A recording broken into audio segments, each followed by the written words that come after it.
তো hello everyone, good morning and welcome back to my channel Madhumita's life diary. আশা করি তোমরা ভালো আছো আর আমিও খুব ভালো আছি। তো আজকে ব্লগটা খুবই স্পেশাল হতে চলেছে, কারণ আজ দিদির জীবনে খুবই স্পেশাল একটা দিন। তো চলো ব্লগটা শুরু করা যাক।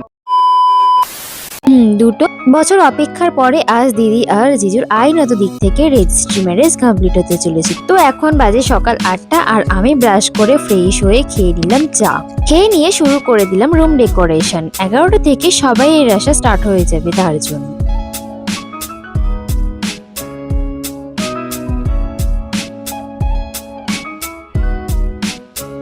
বাই দ্য ওয়ে, রেজিস্ট্রি বললে কিন্তু রেজিস্ট্রি নয়, তার 2 মাস আগে রেজিস্ট্রি অফিসে গিয়ে ফর্ম ফিল আপ করে আসলে তারা 2 মাস পরে ডেট দেবেন।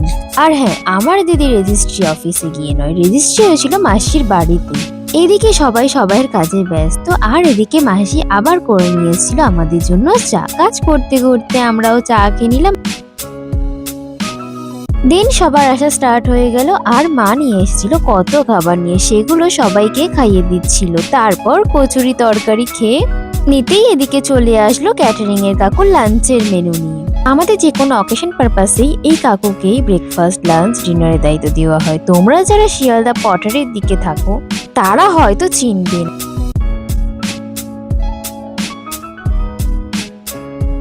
তারপর সবার লাঞ্চ কমপ্লিট হতেই 6টার সময় চলে আসলেন রেজিস্ট্রি অফিস থেকে।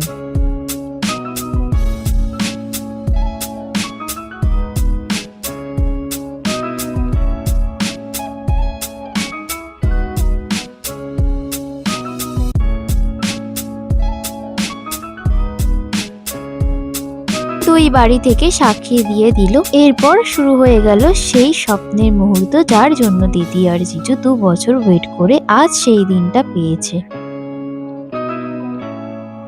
এরপর এখানে কথা দেওয়া চলছিল আর কি। চলো তোমাদেরকেও শোনাই।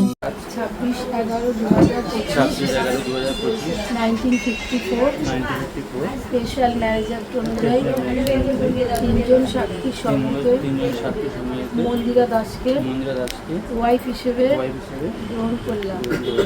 বললাম 1954 স্পেশাল ম্যারেজ অ্যাক্ট অনুযায়ী 3জন সাক্ষীর সম্মুখে দেবব্রত পান্ডাকে হাজবেন্ড হিসেবে গ্রহণ করলাম। সবাই আশীর্বাদ করার পরে দিদি পরিয়ে দিল ব্রেসলেট আর জিজু পরিয়ে দিল আংটি।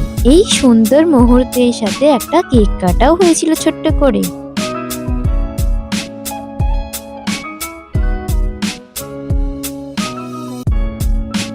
তারপর এখানে সবাই মিলে নাচা গানা হচ্ছিল আর কি।